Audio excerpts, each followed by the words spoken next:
الله وبركاته، اخواتنا وحبايبنا طلبة الشهادة الإعدادية. هقول لكم النهاردة أهم 5 مدارس بعد الشهادة الإعدادية.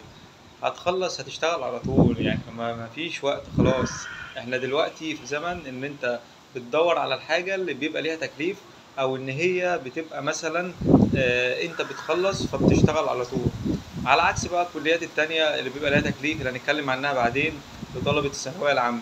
فمعاك محمد الطويل، ولو انت اول مرة تشوفني دوس اشتراك في القناة وفعل زر الجرس عشان يوصلك كل جديد.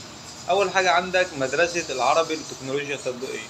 مدرسة العربي من أهم وأشطر ومميزين جدا الطلبة بتاعتها، ده غير إن هما بيروحوا في المصانع هناك وبيتدربوا، وبيبقى ليهم مبلغ شهري، هو مبلغ زي تدريب كده، يعني حاجة بسيطة بحيث إن هما يشجعوا الطلبة.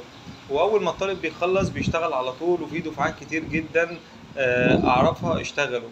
في عندك برضو مدرسة مبارك كول، نفس الفكرة، بتروح تتدرب في المصانع وبعد كده بتشتغل بعد ما بتخلص. في عندك مدرسة المية، مياه الشرب. بعد كده في عندك مدرسة السويدي. في عندك مدرسة بعد كده المدرسة الأخيرة مدرسة السكة الحديد، إن أنت بتبقى موظف في هيئة القطارات والكلام دوت يعني. طيب، فالمدارس دي مدارس مهمة جدا، وفي نفس الوقت أول ما هتخلص هتشتغل على طول.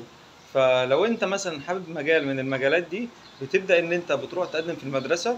طبعا المدارس دي بتاخد من مجاميع عالية يا جماعة، ممكن تاخد أعلى من الثانوي العام. فمش أي حد برضه بيدخل المدرسة دي، علشان هما بياخدوا الطلاب اللي هما الشاطرين، وبحيث ان هما ناس تبقى فاهمه اما يجوا يشتغلوا. فهم بالتالي يعني هو دلوقتي بيحصل لك وظيفه في المقابل ان هو ان انت بتبقى لازم تكون مميز.